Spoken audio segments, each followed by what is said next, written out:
An extra day. The alarm rang exactly at 7 a.m. Edward opened his eyes and stared at the ceiling, waiting for his mind to fully wake up. Something felt off, like he had slept longer than he should have, like his body had forgotten what sleep was. The dream had been thick, heavy, as if he had sunk into a dense liquid and barely crawled out. He reached for his phone on the nightstand and turned on the screen. Date, January 32nd. Edward froze. What the hell? He tapped the screen a few times, thinking his phone had glitched. But no, January 32nd, Tuesday. He opened the calendar, checked his settings. It was supposed to be February 1st, but there it was, in black and white. Today, January 32nd. A strange unease settled over him. His phone could have bugged out. That happens sometimes. He unlocked it and opened his browser, pulled up a news website. The date in the headline, January 32nd. Now that was weird. He tried calling someone, but the call wouldn't go through. Edward got out of bed and walked to the bathroom, splashed cold water on his face, hoping the feeling of unreality would fade. But it didn't. Then he noticed something was wrong. Silence. The city was too quiet. Every morning he heard the sound of cars, his neighbor's voice, barking dogs. But today, nothing. Absolute silence. He walked to the window, and a cold chill ran down his spine. The buildings were all in place. The trees stood still, no wind. The streets were empty, no cars, no pedestrians. But the strangest part? Everything was still working. Traffic lights changed colors. Storefront doors were wide open. But no one was there. A deep unease settled in his gut. What was this? Had he slept through something important? He quickly threw on a shirt and jeans and stepped out of his apartment. He expected to hear the creak of a neighbor's door, music from an apartment. But the hallway was silent. The stairs didn't creak under his steps, as if he was the first person to walk on them in years. When he reached the ground floor, he saw a newspaper by the door. The date on it, January 32nd, 2025. Edward ran his fingers over the paper. It was real. He lifted it to his eyes, reading it over and over. What the hell is happening? When he stepped outside, his heart clenched. The city looked normal, but it felt frozen. No cars, no people. At a bus stop, bags and groceries sat abandoned, as if someone had just left them behind. He peeked inside the nearest cafe. Plates of half-eaten food still sat on tables. Bottles of cold drinks had condensation on the glass, like they had been left there only minutes ago. But no one was inside. Edward quickly dialed his friend's number. The call rang, but no one answered. He tried emergency services. Emergency response. How can I assist you?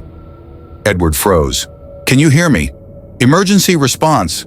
How can I assist you? Hello? What day is it? Emergency response. How can I assist you? The voice never changed, like a recording. Edward gripped his phone tightly. What the hell is going on? He ran down the stairs. The subway was running, but it was empty. A train arrived right on time. The doors opened. There was no one inside, but Edward felt eyes on him. He turned around. Nothing. He stepped into the train. The doors closed, and the train started moving. Then he looked at the window's reflection. He saw himself.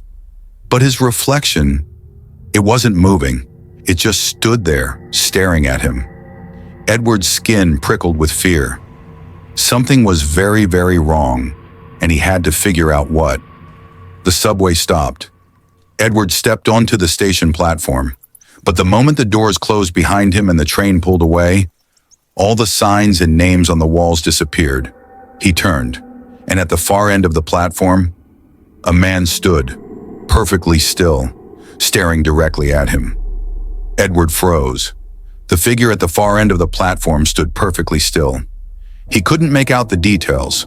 The flickering subway lights kept it in shadow, but it was staring directly at him, unblinking, motionless. There was something unnatural about that gaze. Edward took a step back. The figure shifted, very slowly, almost imperceptibly. A sticky coldness spread through his chest. That wasn't a person, or not anymore. Edward turned and ran toward the subway exit. He didn't know why. He just instinctively understood. He couldn't stay here. His heart thundered in his chest. He was getting closer to the staircase leading up. The overhead lights flickered like candle flames. It felt like the space around him was shrinking, pressing in. He managed 3 steps up. Then he heard it, heavy footsteps behind him. Edward didn't turn around, but he felt it. The air had thickened, like something was right behind him. The footsteps grew louder. Slap, slap, slap. He was almost at the exit. Just a few more steps. He grabbed the railing, lunged forward. Edward burst onto the street and froze. This was not the city he knew. The same buildings, the same streets. But something was wrong. The air was thick, heavy, like he was moving through water. The colors were faded, dull, like an old film, and everything was too quiet. But the silence wasn't empty anymore. It was filled with something invisible, something watching. Edward took a few hesitant steps forward. His heartbeat pounded like a drum. He looked around. No one. But then, at the end of the street, a figure appeared. Tall, thin, standing far away, but already watching him. Edward swallowed hard. What the hell? He turned to look in the other direction. Another one, and further down, a third. They weren't moving, but they were everywhere. A breeze drifted through the streets, and Edward swore he heard voices, software whispering. You're back. Do you remember us? We remember you. He didn't understand. He needed something real, something to prove he wasn't losing his mind. He hurried toward his apartment. The door to his apartment was open. He didn't remember leaving it unlocked. He stepped inside and flipped the light switch. Everything was in place. His bed, his kitchen, his TV. But something was different. He walked toward the fridge. A note was stuck to it, written in his own handwriting.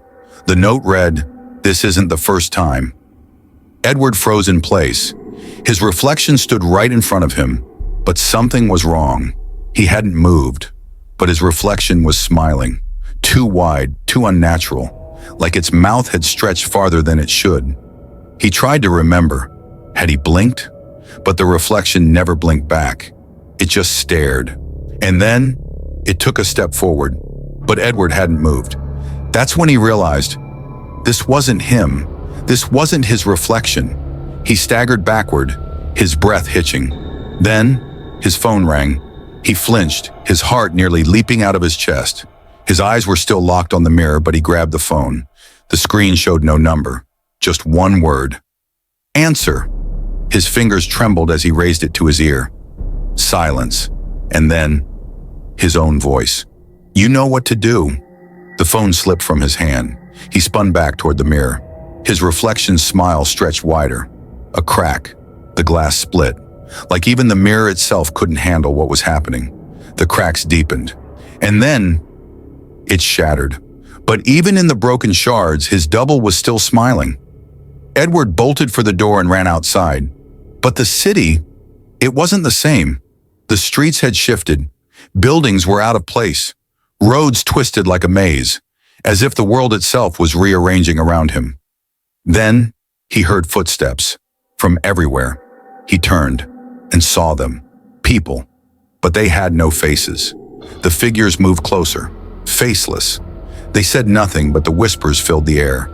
How many times have you been here? How many times have you tried to leave? Do you remember? The whispers pounded inside his skull. This isn't the first time. His mind reeled. What if he had already lived through this? What if he had already died here? He ran, for what felt like forever, until he found himself standing before a massive old library. The door was open. Inside, the air smelled of dust and something rotten. But the strangest part, there were no books on the shelves. Just one. It sat on the central table, open. Edward approached it slowly. The pages contained only a few words. Every time, you return here. You cannot leave, but you can choose. Edward's fists clenched. Choose? He turned the page.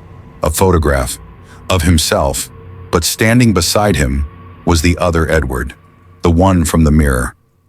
Beneath the photo, a single sentence. One of you will stay, the other will move on. He didn't need to ask what it meant. He had to replace himself. Someone had to stay trapped in this day. But who? He heard footsteps behind him, heavy, slow. He turned and saw himself, the mirror double, standing in the doorway, smiling. Edward didn't move. His double stood in the doorway, the same one that had smiled at him in the mirror. He looked exactly like Edward. Same clothes, same hair, same eyes. But something was wrong. Edward couldn't say what, but this wasn't him. "You know what to do." The voice was identical to his own, but the intonation, empty, like he was talking to his own echo. Suddenly, Edward realized the city was changing. The library was getting smaller. The walls were closing in. The books were disappearing. Like the space around him was breathing. Like the city was waiting to see who would stay. This isn't the first time. The thought pounded in his skull like a bell. How many times had he been here? How many times had he convinced himself this was his first day on January 32nd? How many times had he made this choice? And now, who was he? The one who had come here, or the one who had already stayed? The double took a step forward. His smile widened. He moved smoothly, soundlessly. Edward took a step back. He turned and ran. The library crumbled behind him. The doors slammed shut on their own. He burst outside and saw the city vanishing. Buildings were dissolving. Streets were disappearing. Like this world was shrinking, trapping him. There was nowhere to run. His house was right in front of him, but it looked different. The door was slightly open, like it had been waiting for him. He didn't want to go inside, but he had no choice. A voice echoed behind him. "You know what to do." It was right behind him. Edward rushed inside and slammed the door shut. The lock clicked, trapping him inside. His breathing was ragged, but he wasn't alone. Voices filled the apartment. "You've done this before. You already know how it ends." He ran to his bedroom, but there stood a mirror, and in the reflection he saw himself. But the one in the mirror was calm. Just accept it. And then he understood. This day is a trap. Someone must stay in January 32nd, so that someone else can leave. There always has to be one. His double was the previous Edward, the one who had been trapped before him, and now he wanted his freedom. "You can replace me, you can leave, or you can stay forever." Edward stared into his double's eyes. This was his last chance. One of them would escape. The other would remain trapped in January 32nd, and he had to decide right now. Edward stood before the mirror. His reflection was calm. The one staring back did not look afraid, but it wasn't him. It was the one who had been here before him. "I won't stay here," Edward exhaled. His double slowly tilted its head, as if considering. "You think so?"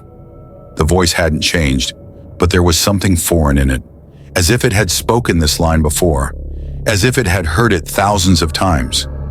Edward took a step back, but the reflection stayed still. It didn't mirror his movement. For a long moment, they just stared at each other, and then the mirror trembled. A sharp tightness gripped Edward's chest. Memories came rushing back. How he had woken up in the empty city, how he had tried to escape over and over, how he had always returned here. "You've done this before," his double said. "You just forgot." The city wasn't real. It was a loop, a temporal trap. January 32nd existed for only one person. Someone had to stay. "You can replace me," his double said. "Then you'll be free." Edward's fists clenched.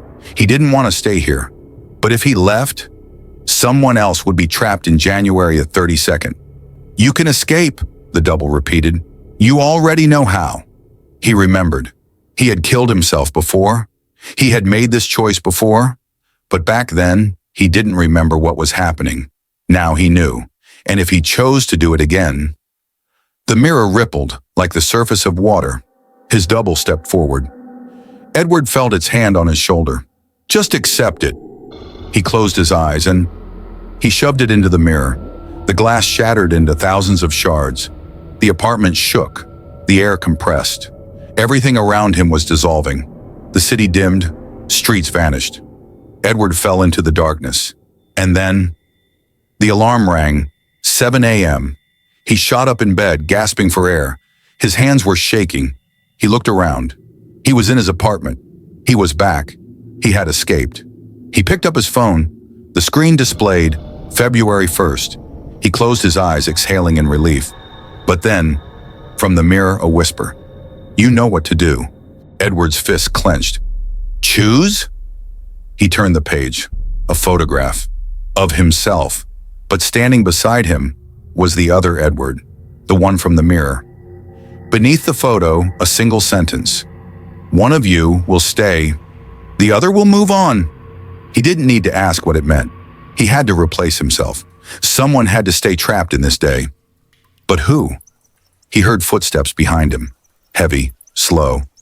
He turned and saw himself, the mirror double, standing in the doorway, smiling. Edward didn't move. His double stood in the doorway, the same one that had smiled at him in the mirror. He looked exactly like Edward. Same clothes, same hair, same eyes. But something was wrong. Edward couldn't say what, but this wasn't him. "You know what to do." The voice was identical to his own, but the intonation, empty, like he was talking to his own echo. Suddenly, Edward realized the city was changing. The library was getting smaller. The walls were closing in. The books were disappearing, like the space around him was breathing, like the city was waiting to see who would stay. This isn't the first time. The thought pounded in his skull like a bell. How many times had he been here? How many times had he convinced himself this was his first day on January 32nd? How many times had he made this choice? And now, who was he? The one who had come here, or the one who had already stayed? The double took a step forward. His smile widened. He moved smoothly, soundlessly. Edward took a step back. He turned and ran. The library crumbled behind him. The doors slammed shut on their own. He burst outside and saw the city vanishing.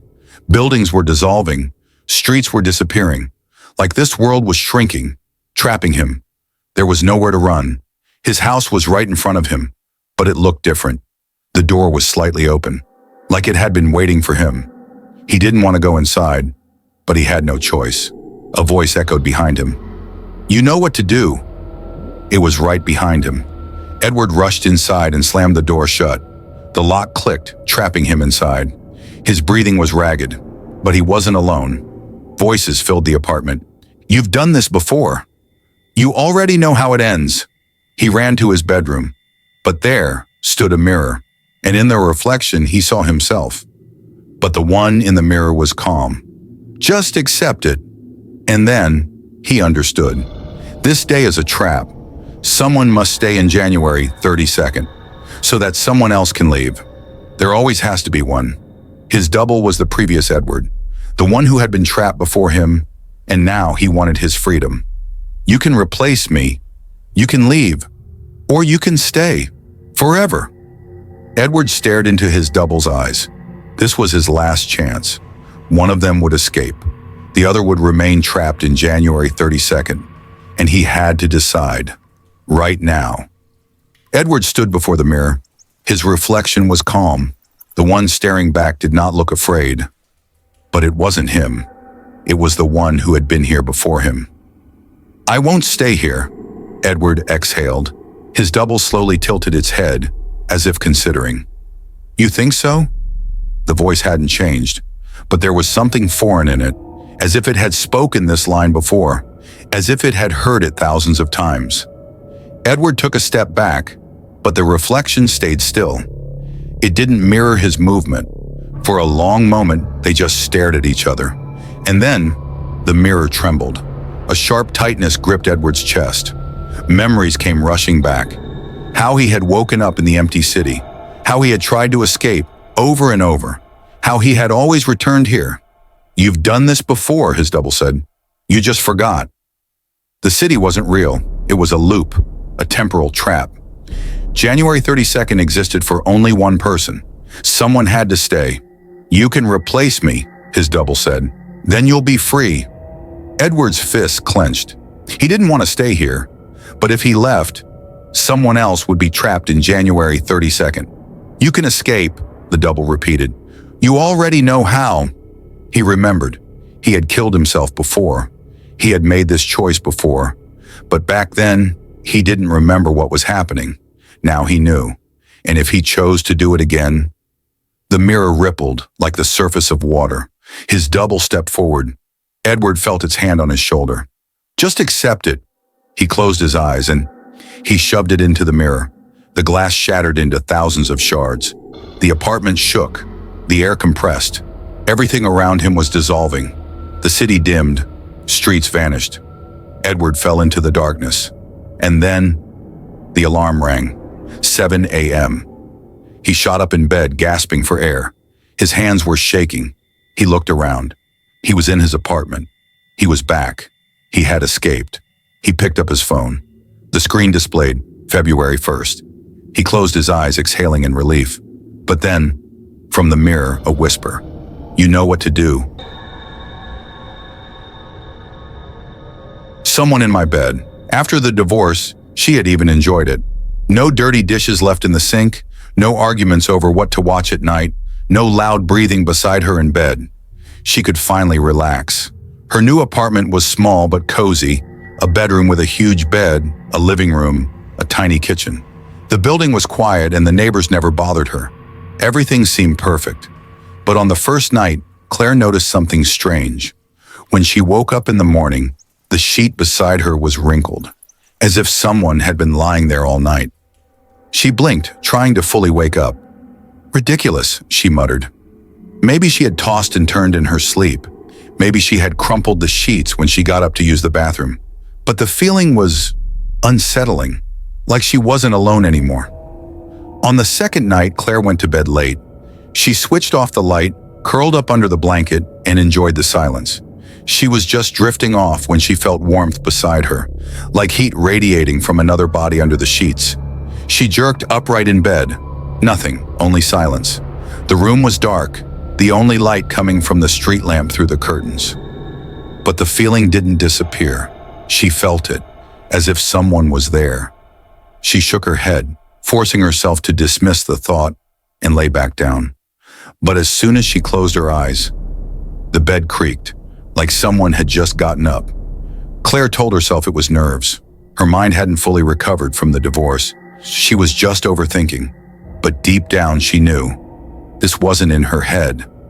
On the third night, when she lay down, her hand brushed against something warm, something soft, like skin. She froze. Slowly, she ran her fingers over the sheet, but felt nothing. Her heart pounded. She couldn't breathe. But when she turned on the light, the bed was empty. Only the sheet was wrinkled again. Claire jumped out of bed and ran to the bathroom, locking the door. She stood there for minutes, listening to her own breathing. And then, the bed creaked again, as if someone had just laid back down. The next morning, Claire decided to analyze it logically. The mattress was new. It couldn't be sagging. The floor didn't creak, so it wasn't noise from the neighbors. No drafts, all the windows were closed, so it was either her imagination or... No, she refused to think about that. She smoothed out the sheets and left for work, but when she came home that evening, the bed was wrinkled again, like someone had been lying in it while she was gone. Claire couldn't ignore it anymore. She decided to record herself sleeping, just to prove she was imagining it.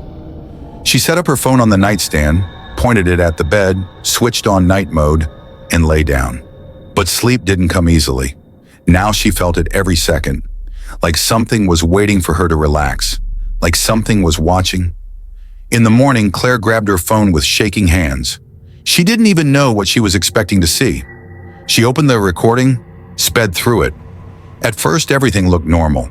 She tossed, turned, got up to use the bathroom, and then the sheet beside her began to slowly sink, like someone was lying down, but there was no one there. Claire felt sick. She fast-forwarded. The sheet shifted. Something invisible moved beside her, and her sleeping body slowly turned toward it. She hit pause. Her heart pounded violently. She skipped ahead. The video cut out. On the screen, a message appeared. Error. File corrupted. Claire slowly set the phone down. Her whole body trembled. She didn't know what to do, but she knew one thing. It was here, and it wasn't leaving. Claire turned off her phone and set it on the nightstand. Her hands were shaking. She couldn't explain what she had just seen. Every rational part of her mind screamed that this wasn't possible, but she had seen it with her own eyes. Someone or something was sleeping beside her, and it didn't want to leave. She tried to convince herself it was just a camera glitch, but something deep inside her wouldn't let it go. She stripped the bed down to the mattress, inspecting every inch. The fabric was smooth, no dents, no marks.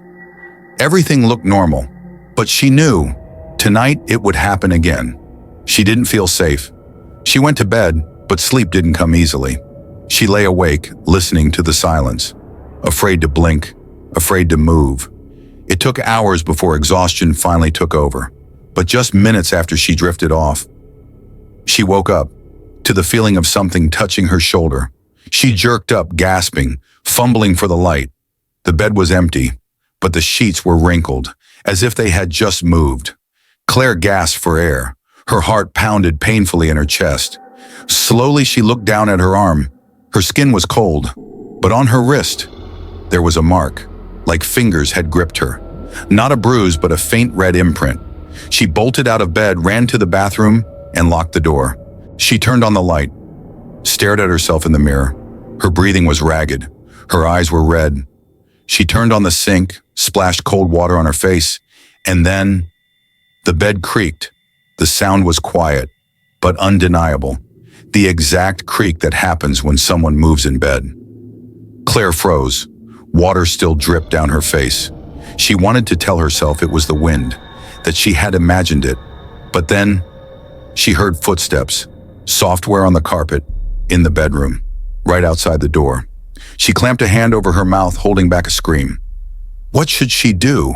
How was this happening? She stayed in the bathroom for nearly an hour, shaking, terrified to open the door, but eventually she had to check. Slowly, she stepped into the hallway, peered into the bedroom. The bed was perfectly made, as if nothing had happened. She ran a hand over the blanket, warm, as if someone had just been lying there. She grabbed her phone and dialed her friend. "Claire, are you okay?"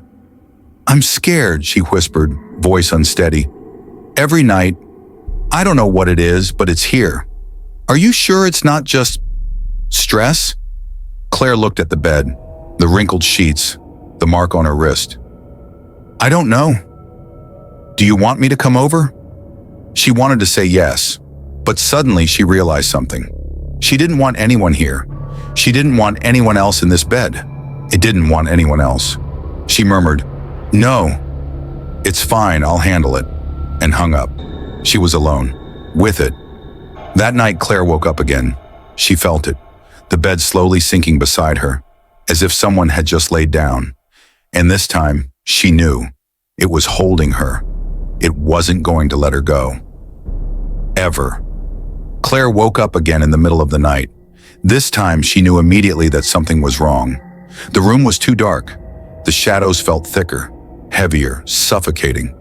She could feel the mattress slowly sinking beside her, like someone was already lying there. But she didn't move. She didn't turn on the light. She just listened. She just waited. This time it was breathing, so soft, barely audible, but it was someone's breath, not hers. She felt the invisible weight shifting beside her, like it was rolling onto its side, like it wasn't sleeping either, like it was just waiting for her to move. She clenched her teeth, suppressing a panicked gasp. And then, it whispered, "Can you hear me?" Claire wanted to scream, but she couldn't. She could feel the warmth near her ear, like invisible lips brushing against her skin. She was paralyzed. This wasn't a dream. This wasn't her imagination. She was not alone. And now, it wasn't pretending it didn't exist. Claire flipped on the light. Her heart hammered violently. The bed was empty, but the blanket was still creased, like an invisible shape had just been there. She bolted out of the room, locked herself in the bathroom, her hands shaking, breath uneven. One thought screamed inside her mind. "I can't stay here anymore." She grabbed her phone, called a taxi. Claire moved into a hotel, a plain white room, no extra furniture, no curtains, no shadows.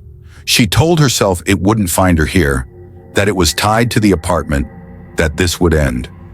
She locked the door, lay down, and finally felt safe.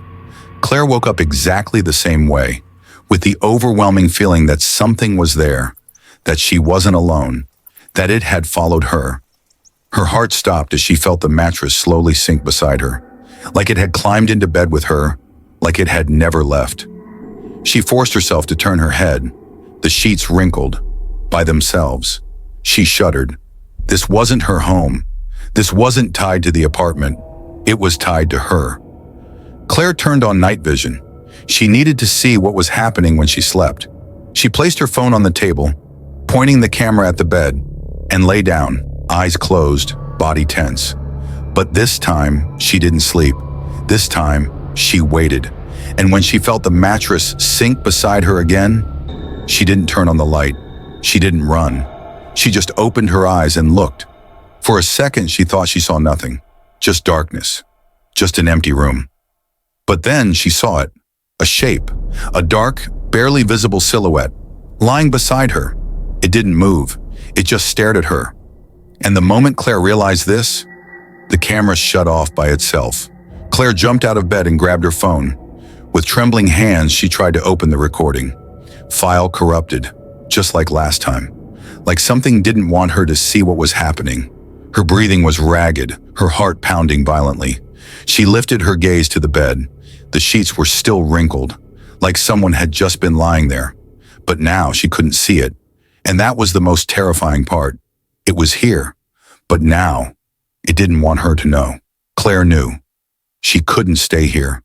This wasn't about the apartment. It had followed her. It wasn't leaving. She grabbed her things, threw on a jacket, and rushed out of the hotel room, slamming the door behind her. The night air was cold, biting against her skin. She was shaking, but not from the cold. She hailed a taxi and gave the driver the address of the only place she felt safe, her best friend's house. Jen answered the door half asleep, wrapped in a robe. "Claire, what the hell? Are you okay?" Claire wanted to say yes, but the words caught in her throat. It felt like her body wasn't hers anymore. She didn't know how to explain. How could she say someone sleeps in her bed every night, but she can't see them? She stepped inside. Jen shut the door. "You're so pale. Sit down. I'll make you some tea." Claire sank onto the couch. The room was warm, cozy. It didn't have that crushing weight, that suffocating darkness from her apartment. For the first time in days, she felt safe. But then, she looked at the pillow beside her. It was slightly indented, like someone had just been sitting there. She shot up instantly. "Claire?" Jen frowned. "What's wrong?" Claire couldn't breathe. She stared at the couch, at the pillow. She watched as the fabric slowly smoothed out, like something had just stood up, like it had been sitting right next to her. "Claire, you're scaring me. What's going on?" Claire slowly lifted her gaze to her friend. She could feel it, standing behind her, watching her. Jen insisted Claire stay the night. She couldn't tell her everything, couldn't explain. She just said she was scared and didn't want to be alone. Jen nodded, made up the couch for her, wished her good night, and went to her room. Claire lay down, but she couldn't sleep. She knew it was here. She could feel the air thickening around her, like something was breathing beside her. She squeezed her eyes shut, curled into a ball, trying not to move. But after a minute, it touched her hand. A soft, gentle touch, like it wasn't hiding anymore, like it wanted her to know. She snapped her eyes open, but saw nothing. Only the deep indentation on the couch beside her, and only one thought echoed in her mind. It's waiting. Claire couldn't sleep. The couch was soft, the room warm, but she knew she wasn't alone. She stared at the ceiling, trying not to move, not to think, not to breathe too loudly. But every second she felt it, the invisible presence. It was waiting. The fridge hummed softly in the kitchen. Outside, cars passed by in the distance. Everything seemed normal, but Claire felt something shift beside her. She didn't open her eyes, she didn't want to see, but she knew it was there, right next to her, on the same couch. She could feel warm air against her neck, like someone was breathing beside her. She couldn't move. She didn't dare. And then, Something touched her leg, slow, careful, like it was testing her reaction, like it wasn't just watching anymore. She tried to pull her leg away, but she couldn't. Her body refused to listen, like it was holding her down, like it was in control now. Her blood pounded in her ears. She couldn't scream. She couldn't breathe. And then it spoke. "You're mine." A whisper, software barely audible, but right at her ear. She could hear it. She could feel unseen lips moving in the air beside her. She knew. It wasn't just lying next to her anymore. It wanted more. Claire had no idea how much time had passed, but suddenly, the hallway light flicked on. "Claire?" She snapped her eyes open. Jen stood in the doorway, yawning in her pajamas. "You were moaning in your sleep. Are you okay?" Claire breathed heavily, shaking. She couldn't say a word. She only stared at the couch, at the sheet. The fabric was still indented, like someone had just been lying next to her. But now, it was gone. Claire went back home. She knew it was pointless. It had followed her. It didn't care where she slept. All that mattered was that it was with her. And now when she fell asleep, it touched her. Every night. A few days later, she noticed strange things. Bruises on her skin. At first small, faint, then clearer, shaped like long fingers. Like someone had been holding her down. Like something had pressed against her in the night. One morning, Claire woke up feeling dizzy. Her stomach churned. She barely made it to the bathroom to splash water on her face. She didn't know what was wrong. Sickness, exhaustion. But the feeling was strange, like her body had changed. She looked in the mirror. For a second, she thought she saw someone standing behind her. But when she turned, no one was there. A week passed in a haze. Claire lost track of time. She couldn't tell when she was awake or asleep anymore. Her body didn't feel like hers. But 3 weeks later, she realized something was wrong. Her period never came. She never forgot dates, and she hadn't been with anyone in months. But deep inside, she already knew, like her body had known all along, like she didn't need confirmation. But she bought a test anyway, just to be sure. She walked into the bathroom, unwrapped the box, took the test, and after a minute, she saw it. 2 lines. She couldn't believe it, but the lines were clear, like someone had made sure there was no doubt, like it wanted her to know that she wasn't alone anymore, that it would always be with her, inside her, in her blood, in her future. Claire stood in front of the mirror, eyes wide, breathing heavy, and then she heard its voice. "Now there are 3 of us." The hungry man. Lucas woke up suddenly as if jolted awake. His heart was pounding. His throat was dry. But something else bothered him more. Hunger. A terrible, unbearable, gut-wrenching hunger. He sat up sharply, clutching his stomach. Everything inside him twisted in pain, as if he hadn't eaten in days. But that was wrong. He clearly remembered dinner last night. A big steak, potatoes, beer. That should have been enough. But his body screamed for more. He rushed to the kitchen, not bothering to turn on the light. Tore open the fridge, grabbed whatever food he could find. He devoured it too fast, barely chewing. But the hunger didn't go away. It only got worse. Lucas felt horribly empty, like a black hole had opened inside him, one that could never be filled. He looked at himself in the mirror, pale face, unfocused eyes, ran his fingers over his skin, hot, like he was running a fever. What the hell? He had never felt anything like this before. Flu? Infection? But he didn't feel sick. He felt one thing only: hunger. The next day it got worse. Breakfast, twice as much as usual. Then lunch, then snacks. He was eating every 2 hours. But the hunger never stopped. By evening, he knew this wasn't normal. It felt like his body had forgotten how to digest food, like it didn't matter what he ate. On the subway, he noticed something new. The people around him smelled different. Not like perfume, not like sweat. Something deeper, something metallic. Lucas didn't understand it, but the scent made him feel the same way he felt looking at a juicy steak. He pulled away, clenching his jaw. What the hell is wrong with me? Why did people suddenly smell appetizing? The next night, he woke up at 3:47 a.m. to a strange sound, a crunch. Soft, but at the same time, strong. He didn't understand it at first. Then he looked at his hand and saw blood. Lucas shot up in shock. His stomach was red with blood. There was a chunk of skin missing from his hand. He had bitten himself in his sleep. But he didn't feel pain, only a strange satisfaction. For the first time, the hunger faded, just for a moment. But now he knew what his body wanted. Normal food wouldn't help anymore. It needed something else. Lucas stared at his hand for a long time. Blood dripped slowly down his fingers. He ran his tongue over his lips and realized he wanted more, much more. Lucas didn't go to work. He sat in the kitchen staring at his hand, at the bite mark. The skin was torn, but he felt no pain. He only felt hunger. This wasn't just the urge to eat. It was something else, something insatiable, wild, primal. His stomach clenched again, as if something inside him was clawing, demanding more. But more of what? Lucas opened the fridge. He grabbed a piece of raw meat from last night's dinner, stared at it. Turkey breast, pink, fresh. Before, the sight of it would have disgusted him, but now, his mouth flooded with saliva. He sank his teeth into it, chewed, swallowed. But within seconds, he knew. This wasn't it, not it, not it. He threw the rest of the meat into the sink. His stomach churned, not because it was raw, but because it was dead. His body wanted something alive.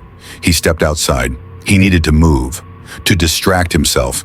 But the moment he was among people, the hunger hit him harder. They walked past him, chatting, laughing. But now, Lucas could smell their blood. Thick, warm, pulsing. The hunger burned through him. He grabbed onto a wall, squeezing his eyes shut. What the hell is happening to me? He wanted to tear a chunk of flesh from the first person he saw and devour it. Lucas turned into an alley. Leaning against the wall, he forced himself to breathe deeply. Calm down, calm down, calm down. But it wouldn't let go. Something inside him moved, demanded. His fingers curled, his lips twitched, his teeth ached, and he didn't even realize that he was already scanning for prey. A girl walked past the corner, young, talking on the phone, not paying attention to him. Her skin, pale, soft. He saw the pulse in her neck. The blood was so close. He wasn't thinking anymore. Following her just felt natural. She turned into an archway, and he stepped after her. The girl turned around, sensing movement. "What do you want?" she asked cautiously. But Lucas didn't hear her. He only felt hunger, only her blood, only the pulse beneath her skin. He took another step, and then he lunged. The girl didn't have time to scream. Lucas punched her in the stomach, knocking her down. Her phone slipped from her hand. A voice on the other end was still speaking, but she couldn't hear it anymore. She gasped for breath, looking up at him in horror. "Please!" But Lucas didn't hear her words. He only heard the blood. Her heartbeat pounded too loudly. His stomach tightened in anticipation. There was no other way. He had to. He leaned over her. Her lips trembled. She opened her mouth to scream. And in that moment, he sank his teeth into her neck. Her skin tore instantly. Warm, salty liquid flooded his tongue. Living blood. Fresh. Her scream choked into a gasp. She twitched, but she couldn't break free. Lucas held her tight. The hunger faded with every swallow. This was right. This was natural. His hands trembled. He felt his body changing. His muscles tightened, grew stronger. His skin burned, like something inside him was waking up. He wasn't afraid. He felt good. Blood dripped down his chin. Her body weakened. She stopped struggling. He let her go. Her eyes were wide open, but she wasn't breathing anymore.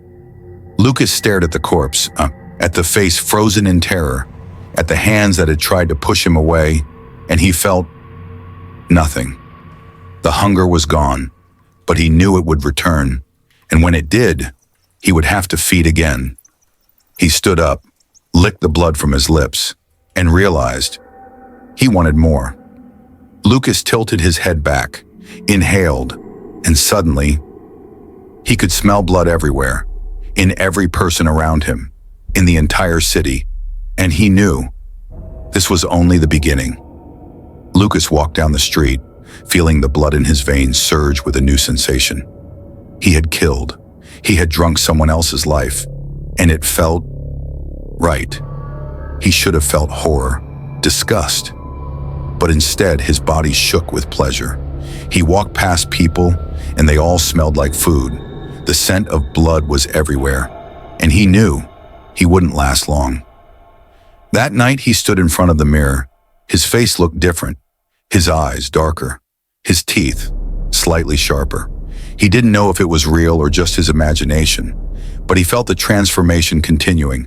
He was becoming less human. And then he heard a voice, not his own, not someone else's, something inside him. You know what you have to do. And he did. He was back on the streets. The hunger returned faster than he expected. Now he couldn't hold back. He didn't care who the next victim would be. His body moved on its own. His heart pounded like a war drum. And then he saw her, a girl with long blonde hair, flawless skin, clean. She was on the phone, laughing, but Lucas heard the blood rushing inside her, warm, pulsing. His hands tightened into fists. He inhaled her scent, and in the next moment, he was behind her. He grabbed her by the hair and yanked her backward. She never got the chance to scream. Her phone hit the pavement. Lucas didn't think. He acted. His teeth sank into her throat. Hot blood filled his mouth. He felt the warmth spread through his body. The hunger faded. She struggled, gasped for air, but he didn't care. He savored every moment. And then, she stopped moving. Lucas let go of the body. She lay in a pool of blood. But this time, he felt something strange. The hunger was gone, but not completely. He wanted more than just feeding, more than just killing. He looked at his hands. His skin seemed darker, his nails longer. The wind picked up, carrying the scent of blood. And at that moment, he knew. Someone was about to turn the corner. Someone would see. Someone would become his next prey. He didn't run. He waited, ready to hunt again. Lucas stood over the body. A few minutes ago, she was just a normal girl. Now she was nothing but an empty shell. No blood, no life. His fingers were still sticky with warmth. But the scariest part, he felt amazing. He had expected fear, panic, regret, that he would want to run, hide his face in his hands. But no, he wanted more. The hunger was satisfied, but only for now, because now he knew. This was part of him. Lucas wiped his mouth with the back of his hand. His heart beat steady, calm. The streets were empty. The night shielded him, but he knew it didn't matter anymore. Before, he had feared being caught, feared the consequences, but not now. Now he was something else, and he was not alone. Something inside him had awakened. Now you see the world for what it truly is. Lucas's head snapped up. Who said that? He looked around. The street was empty, but the voice came again. You've always been this way. You just hid it, but the hunger, it's always been with you. The hunger, yes. Now he understood. He had never been a normal person. He had just been asleep, and now he was awake. Footsteps echoed in the distance. Lucas didn't think. He knew what to do. A figure stepped onto the sidewalk, approaching. Lucas smelled his blood before he even saw his face. He could hear it, the heartbeat, warm, thick, alive. He didn't hold back. He stepped forward. The man barely had time to blink. Lucas was already there. A quick lunge, a strike to the chest, teeth sinking into flesh. This time, Lucas knew exactly what he was doing. He wasn't just drinking, he was tearing. He could taste the meat on his tongue. The man struggled, choked, but it was useless. Lucas savored it. This wasn't just about feeding. This was about living. When the body collapsed, Lucas wiped his mouth and slowly straightened. With each kill, he grew stronger. The hunger never left. It only grew. Now he knew he would never stop. Now he wanted more than just hunting in the shadows. Now he wasn't afraid of being seen. Lucas looked out at the city, oblivious to what lurked among them. But soon, they would know. Very soon. He could feel it now.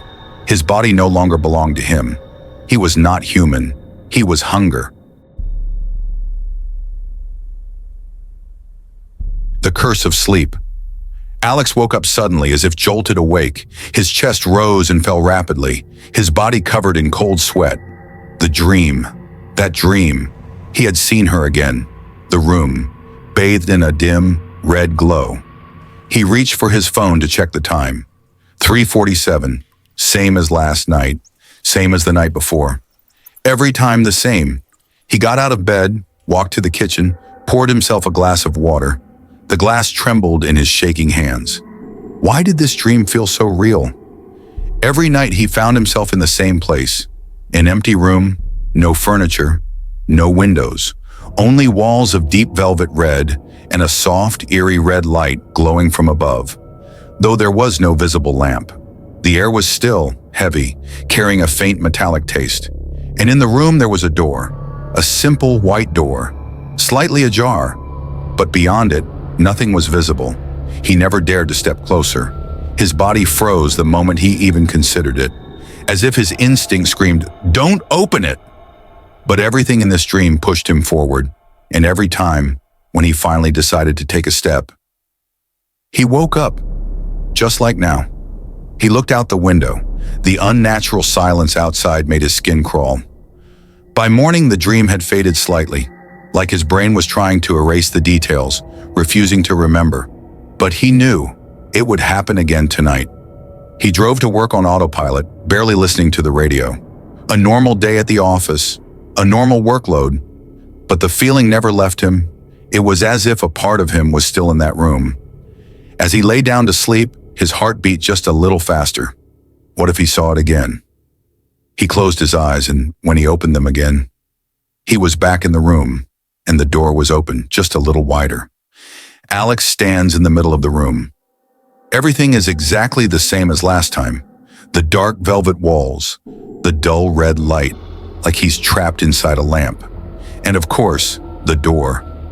But tonight, something is different. It's open wider. Before he couldn't see anything beyond it. But now he can see movement. Something is stirring in the darkness beyond the door.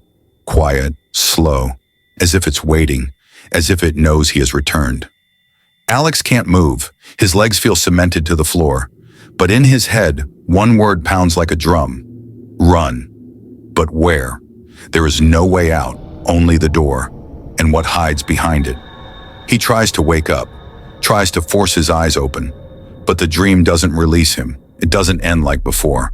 And then he hears breathing. From beyond the door, a whisper drifts into the room. The words are too faint to understand, but he can feel them calling him. Something or someone. You can come closer. The voice is barely audible. He doesn't recognize it, but it knows him. And then he takes his first step and wakes up. 3:47, same as before. But now he feels different.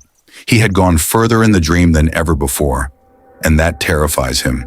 He gets up, turns on every light in the apartment. Everything looks the same, but something in the air feels wrong, as if the dream has leaked into reality, as if he never fully left. As he walks toward the bathroom, he notices something. His bedroom door is slightly open. He always closes it. Always. But now, it's open just as much as the door in his dream. A faint rustling sound whispers behind him. He spins around. Nothing. But his heart is racing.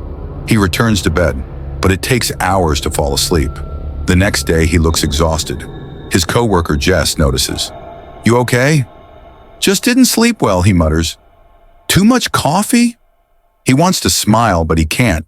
The dream is still inside his head, pulsing like an infection.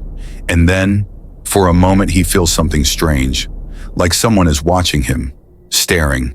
He turns and sees his reflection in the monitor. His face moves slightly out of sync, as if it lags a second behind before catching up to him. Alex's fists clench. Something is happening to him. He can feel it. The dream is getting closer to reality, and he has no idea how it will end. But he knows one thing. Soon he will have to go through that door. The only question is, What will happen when he does? When he lays down to sleep, he knows he will return. But this time, he can't just wake up and escape. Tonight, he will stand before the door, and someone will be waiting for him on the other side. Alex felt the cold. He opened his eyes and realized he was here again.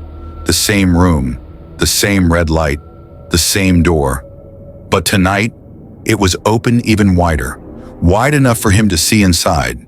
And this time he knew he wouldn't wake up until he stepped through. Something shifted behind the door.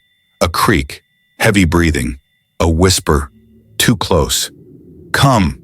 It wasn't a request, it was a command. Alex didn't want to obey, but his body moved on its own. He took one step, then another, and then he crossed the threshold. The moment he stepped through, the room disappeared. He stood in absolute darkness. No floor, no ceiling, no walls. A space that was empty, yet somehow existed. For a moment, he just stood there. His heartbeat thundered in his chest, and then he heard footsteps. Slow. Software. Someone was walking toward him, but he couldn't see anything. And then, "You know me?" Alex froze. He didn't recognize the voice, but somehow he knew it was right. "You've been looking for me, and now you're here." Something moved around him, unseen. He wanted to say, "I wasn't looking for anything," but he couldn't open his mouth. "Now you are real!" The words cut into his mind like a blade. "Now you are real!" The voice sounded like it had said this before, as if it had repeated it over and over, to everyone who stepped through the door. Suddenly, Alex realized he wasn't afraid anymore. His heartbeat was calm, his breathing was steady, as if his body already knew what to do, as if it had been here before.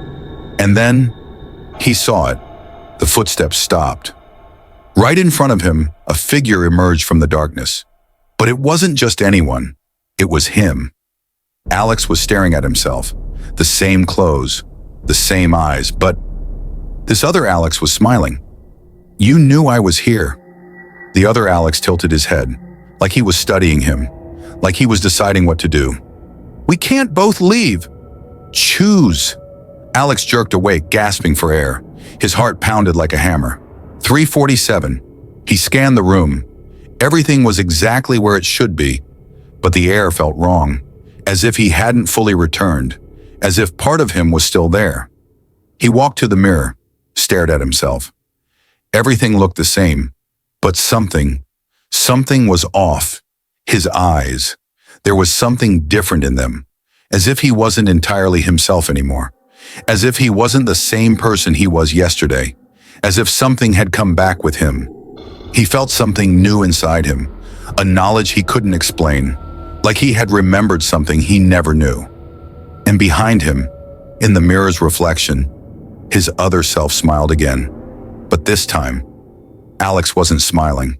Alex stared into the mirror. His reflection stood still, but he wasn't smiling. And yet, his reflection was wide, unnatural. His chest tightened with fear. He blinked, and in that instant, his reflection was normal again, as if nothing had happened, as if he had simply imagined it. But he wasn't sure anymore. He no longer knew what to believe. At work, he felt strange, as if he didn't belong there. His co-workers looked at him differently, as if something about him had changed, but he couldn't understand what. Jess, who always joked with him, watched him with unease. "You're different today." "Different?" "Yeah, just strange." Alex tried to smile, but at that moment, he caught his reflection in the monitor. His copy blinked late. When he fell asleep, he was back in the same room, but now it had changed. The walls were breathing, the red light had darkened, and the door was wide open. Beyond it, he saw himself. The other Alex stood just beyond the doorway. He didn't move. He just watched. But this time, he wasn't smiling. "You know what to do." The voice came from everywhere, as if the air itself was speaking. "You've already chosen." Alex didn't understand what he had chosen. He tried to wake up, but the dream held him tight. And then, his double took a step forward. Alex tried to step back, but he couldn't move. "Now I'm real."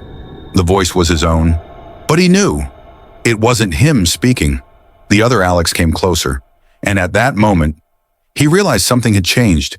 He no longer felt like himself, as if he were now just watching, as if he were seeing this from the outside. And then, everything vanished. Alex opened his eyes. He was lying in his bed, 3:47, as always. But now, he felt different, as if he was no longer alone. He walked into the bathroom, stood before the mirror, stared at his reflection. It stared back. And then, it blinked first. Alex didn't blink. He stood in front of the mirror, staring at his reflection. But it moved on its own. His copy tilted its head slightly. Its lips slowly curled into a smile, as if it understood something. Something Alex hadn't realized yet. He was no longer real. A cold chill spread through his body. His pulse quickened. His breathing faltered. He staggered backward, but his reflection didn't move. "What are you?" he rasped. "I'm you." The voice was identical to his own, but it had no emotion, just a plain fact. "I'm the one who was here before you." Suddenly, flashes of memory flooded his mind. He saw the red-lit room again. He remembered stepping through the door. And then, he realized he never came back. His copy returned instead. And he was trapped there. Alex grabbed the edges of the mirror, shaking it violently. "Give it back! This is my body!" But his copy only smiled wider. "No, now I'm real." Alex felt a sickening weakness take over him. His legs wobbled, as if his body was forgetting he existed, as if it no longer belonged to him. He snatched the nearest object, a water bottle. He swung it, threw it at the mirror. The glass shattered into shards, but his copy was still there. It hadn't disappeared. It had become real. Alex froze. He tried to step back, but his body wouldn't respond. His arms, his legs, they weren't his anymore. "Now it's your turn." The world went black. For a moment, everything vanished. A heavy wave of nothingness swallowed him. And then, he was back in the room. The red light flickered dimly, and the door was now closed, forever. In the real world, the new Alex rose from the bed. He stretched, smiling. He glanced at himself in the mirror. Now he was real. He walked out of the room, ready to live someone else's life. Behind him, in the reflection, the real Alex pounded against the empty void, but no one could hear him anymore. The tattoo. Amber Holt had never been impulsive. She always weighed her decisions carefully, preferred to calculate the consequences. But now she didn't care. After 3 years of a toxic relationship, after catching her boyfriend with another woman in their own bed, after the humiliation she had endured, she wanted something new, something radical. She decided to change herself, to change so much that when she looked in the mirror, she would no longer see the naive girl she once was. She had already dyed her hair a deep, coal-black color. The piercing in her nose and brow added sharpness to her face. But it wasn't enough. She wanted something permanent on her body, a reminder, I am not who I used to be. That's why she was here, standing at the door of a tattoo parlor no one really knew anything about. She had found this place by accident, a strange forum, anonymous reviews written like the authors were obsessed. No name, no phone number, just an address. A basement in an abandoned building in the city's old industrial district. A dim red neon light flickered in the dark window, pulsing like a warning. Amber took a deep breath and pushed the door open. The smell hit her immediately, a mix of burnt herbs, cheap tobacco, and something metallic. Inside it was dark, the only lighting coming from a few dim lamps hanging in the corners. The room was bizarre, not just a grimy basement, but something between an antique shop and a disturbing museum. The walls were lined with faded photographs, some with faces blurred out, as if someone had deliberately erased them.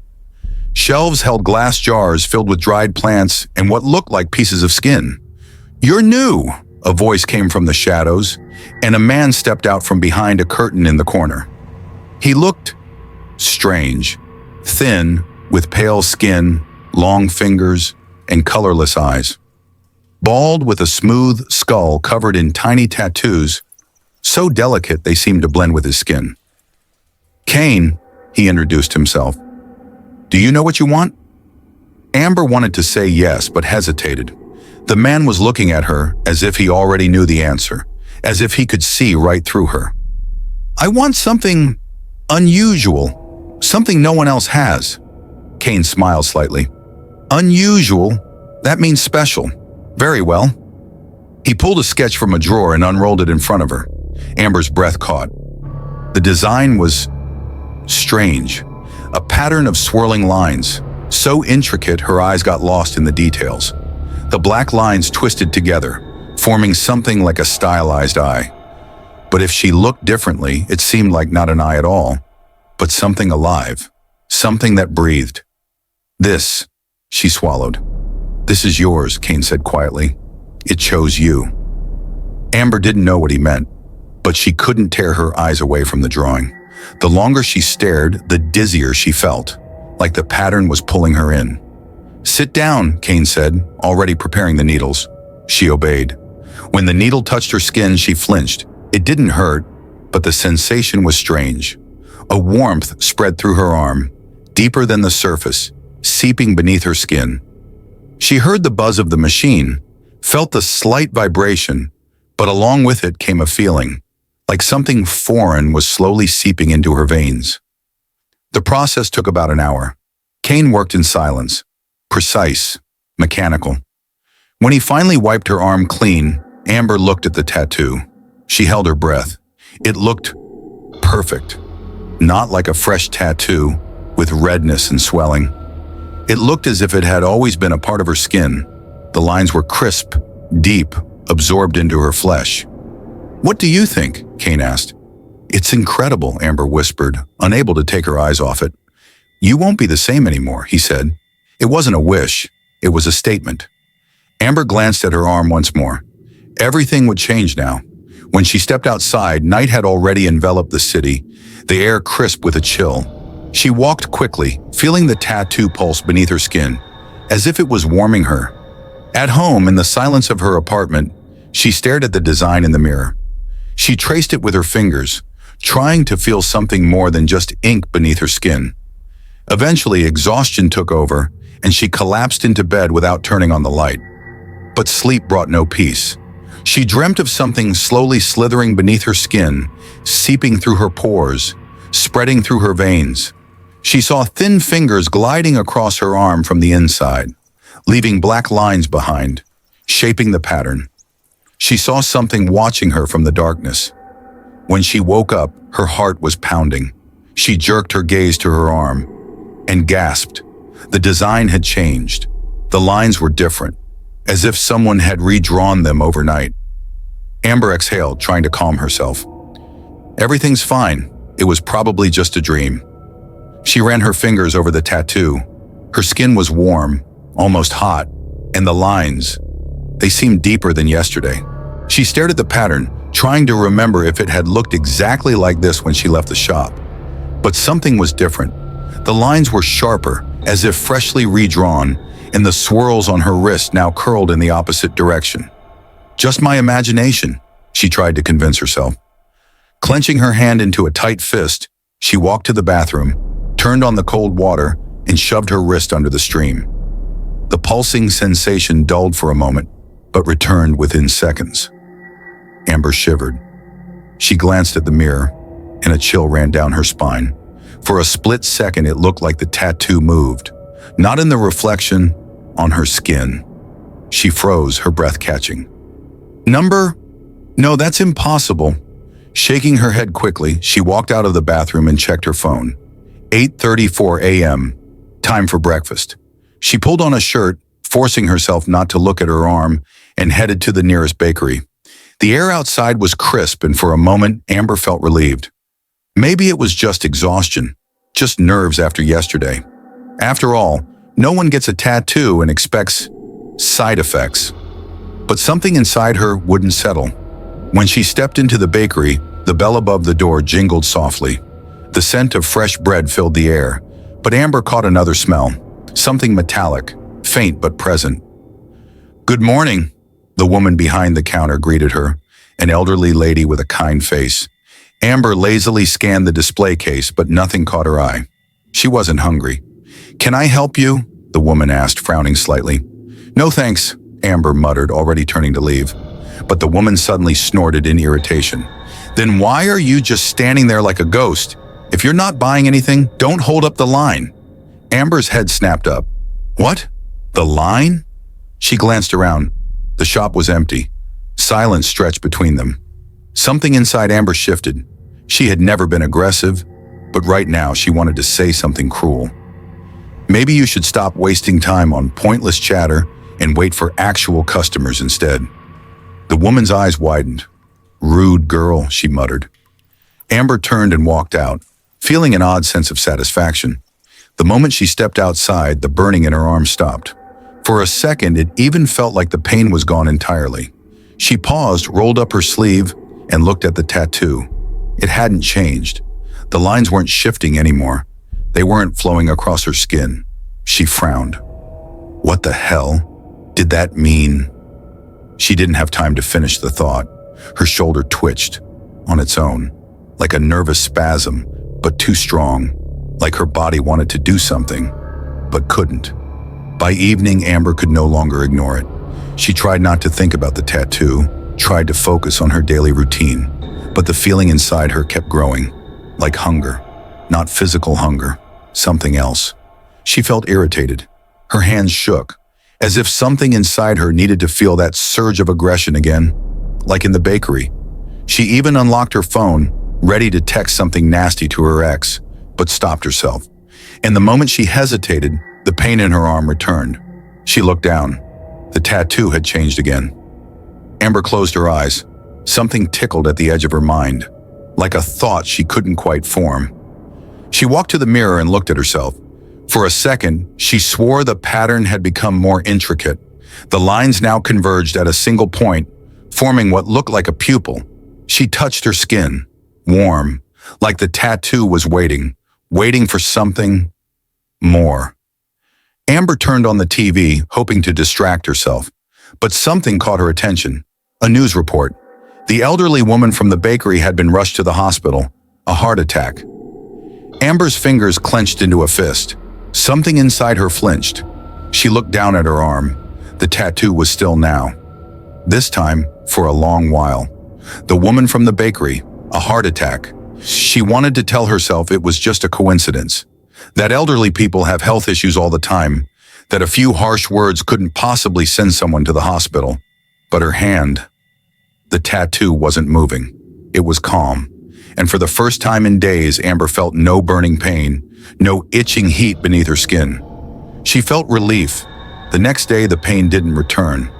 She watched herself carefully, her movements, her sensations. Everything seemed normal. Until a guy on the subway bumped into her shoulder, a flicker of irritation, and her arm twitched. For a second, it felt like she had wanted to hit him back, but he walked away, and pain stabbed through her arm again. She rolled up her sleeve. The tattoo had changed. Now the lines had crawled lower, wrapping around her wrist. They were hungry. She decided to test a theory. At work, there was Stephen, always offering to help, always smiling, always finding an excuse to talk to her. She knew he liked her. She walked up to him by the coffee machine. "Do you always wear that awful shirt?" He blinked. "What? You know you have zero sense of style, right? Seriously, you look like a geography teacher who forgot he's not at school." She didn't know why she was saying this, but something inside her grinned, predator-like. Stephen flushed, muttered something, and hurried away. Amber looked at her hand. The tattoo froze again. Relief washed over her. "It works." She ran her fingers over her skin. Now she knew what she had to do, but words only worked for so long. They lasted a few hours, sometimes a day. And then the tattoo began shifting again. She experimented. Stealing something from a store, shoving an old man on the stairs, smashing a stranger's car window with a rock. Each time she felt better. The pain faded. The pattern stayed still. But soon it wasn't enough. One night she was walking home through a narrow alley. The streets were empty. The streetlights flickered. A young woman passed by, phone in hand. Amber didn't know her, didn't know who she was, what kind of life she had, but her fingers trembled. The tattoo burned. She understood what it wanted. She clenched her fist and stepped forward. When it was over, the woman lay on the ground, clutching her face, nose broken, blood dripping onto the pavement. Amber felt euphoric. Her hand fell silent. The tattoo stopped moving, and with it, something new emerged. Hunger. This wasn't relief. This was pleasure. The next morning, Amber stared at herself in the mirror. The pattern on her skin was sharp, deep, unmoving. But by evening, the lines began shifting again. Now they crawled up her shoulder, reaching for her neck. She understood. The next act of violence had to be bigger. The pain came back, worse than before. Her body demanded more. That night, she went out again. This time, she didn't care who the victim would be. She only knew one thing. She couldn't resist anymore. She didn't want to resist anymore. Tonight, everything would change. She wasn't trying to fight it anymore. She knew there was no other way. The tattoo demanded blood, and now she wanted it too. She wandered through the empty streets, a predator in search of prey. The city carried on as usual, people leaving bars, laughing, sipping coffee. But to Amber, it was all blurred, unimportant. She felt only one thing, the itching, unbearable pain beneath her skin. Like something inside her was waking up, like her body was no longer her own. She needed someone weak, someone no one would miss, and she found him. A man sat slumped on the edge of the sidewalk near an alley, drunk, filthy, hollowed out by life, muttering to himself, cursing at the air, a bottle clutched in his trembling hand. Perfect. Amber stopped. Her heart pounded, not from fear, but from anticipation. She knew that after this, the pain would be gone.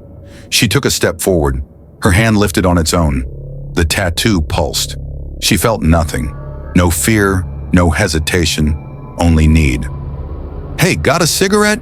she asked, stepping closer. The man lifted his clouded eyes. "Huh?" She smiled, and then she drove the knife into his stomach. The blade sank in easily, like slicing through butter. The man's eyes widened. He choked, clutching at her arm, but she shoved him harder. His warm blood spilled over her fingers, and the tattoo ignited in fire. Amber felt it move, felt it drink in the pain, the fear, the suffering. She felt her body uncoil, release, realign, like everything inside her was falling into place, like she was made for this. The man let out one final ragged breath. His grip weakened. Amber looked at his face, empty now, lifeless, and she felt pure primal pleasure. The tattoo went still, smooth, satisfied. She closed her eyes. This was right. Amber stepped into her apartment, hands trembling, but not from fear, from euphoria. She stared at herself in the mirror. The tattoo was no longer shifting. It had gotten what it wanted. Amber washed the blood from her hands, stripped off her clothes. For the first time in a long while, she felt at peace. She lay down. Sleep came instantly. No whispers, no pain, only emptiness. Morning. She woke up to searing pain in her arm. Number. She shot up, heart racing. She looked down at her skin and froze. The tattoo had changed again. The lines were more intricate. Now they curled up her shoulder, reaching for her neck, like tentacles wrapping around their prey. She understood. It wasn't enough. The pain was back. But now she knew exactly what to do. Amber couldn't remember how the day passed. She didn't go to work. She didn't check her phone. She just sat in her chair watching her arm. The tattoo was still, but she knew it wouldn't last. As soon as her body felt hunger again, it would all start over. She could feel it inside her, in every nerve, every muscle. This wasn't a want, it was a need. She could never be normal again. The only thing on her mind now was her next victim. She stepped out of her apartment without even grabbing a coat. A light drizzle fell from the sky, but she didn't feel the cold. The people walking past her weren't individuals. They were targets. She searched for the ones who wouldn't fight back, the ones who could disappear without anyone noticing.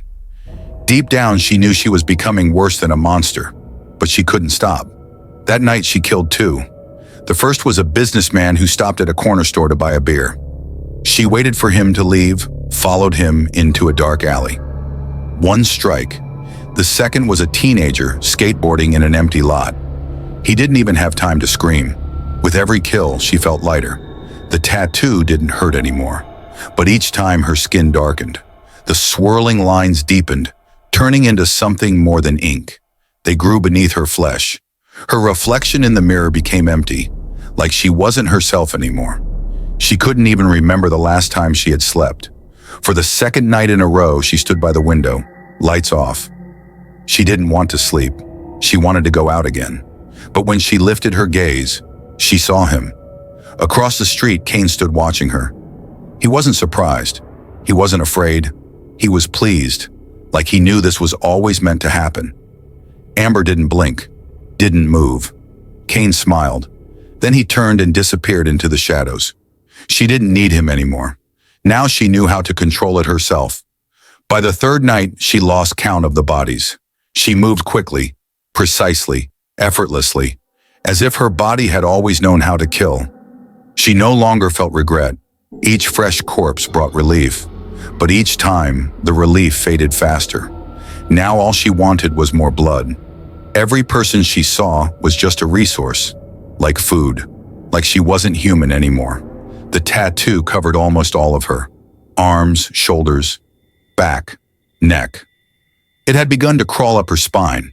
Dark veins had started spreading around her eyes. Even killing felt empty now. Violence no longer meant anything, like her body wasn't hers anymore. She stared at herself in the mirror. The tattoo looked like ancient writing, like she was some kind of artifact that had awakened something. Her eyes no longer reflected light. There was nowhere left to go. She was tired. She didn't want to kill anymore. But she knew, if she didn't kill someone else, she would kill herself. She stepped onto the roof of the skyscraper. She stood at the edge, looking down. The wind pulled at her hair, but she felt nothing. The tattoo tightened, like it understood what was happening, like it didn't want to let her go. She smiled. She would do this first, before the tattoo could demand more. She stepped forward and fell. The air whipped against her face as she fell. Amber wasn't afraid. She knew this was the only way out. She had killed enough. She didn't want to kill anymore. But her body was no longer hers. The tattoo would never be satisfied. And if she didn't end it now, she would just keep going. Again and again. Her body slammed onto the pavement. She felt bones shatter, muscles tear, blood fill her lungs. She heard the screams of bystanders, but the pain lasted only a second. And then, her body began to heal. She hadn't died in time. The tattoo wouldn't let her. She felt something inside her move, like the black lines beneath her skin were weaving together, stitching her flesh shut. She couldn't die. To her rebirth. When she opened her eyes, people stood frozen in place. They had just watched her die. But now she was getting up, alive, untouched. Their faces twisted in horror. Some staggered back. Someone screamed. Someone crossed themselves. She heard a voice whisper in disbelief, "That's impossible." But Amber felt nothing. She knew only one thing. She belonged to it now. She was no longer human. She couldn't die, even if she wanted to. She ran, darting into the alleyways, vanishing into the shadows. She didn't know where to go, but she knew she couldn't stay among people. She felt her mind slipping. Something else was filling her head. She couldn't hear herself anymore. She could only hear it. "You were made for this. You are something greater now. You are hunger." She didn't fight it anymore. She couldn't. She no longer searched for victims. Now she waited for them to find her. She stood in alleys, subway stations, deserted streets. Men approached her, thinking they had found easy prey. She just smiled. 5 minutes later, they were gone. A week later, her skin was no longer skin. It was pure black ink. The tattoo didn't cover her body anymore. It had replaced it. Every time she drank blood, the lines shifted, reformed, rebuilt. She could feel something living inside her. She wasn't controlling the process. She was becoming something else. She went back to him. She found Kane. He was waiting for her in his shop, sitting in his chair, smoking a long cigarette. He wasn't surprised. "So," he exhaled smoke. "Happy with the result?" She stared at him, emotionless. "What now?" Kane smiled. "Now you're one of us." Slowly he pulled off his shirt. His skin was just like hers, black, patterned. He had been this way all along. "We are eternal, Amber. We are its vessels. And now, you are too." She nodded. She understood. She felt it. She was no longer human. She would live forever, and she knew exactly what she would do. A month later, Kane's tattoo shop was gone. He had vanished from the city, but a new shop appeared, in a different part of the country. A new tattoo artist, a new girl, a new client. She laid out the sketches, looked up at the next customer, smiled. "Do you know what you want?" Subscribe to the channel to receive new horror stories before bed. Like, write in the comments who at what time does not sleep under our audiobook.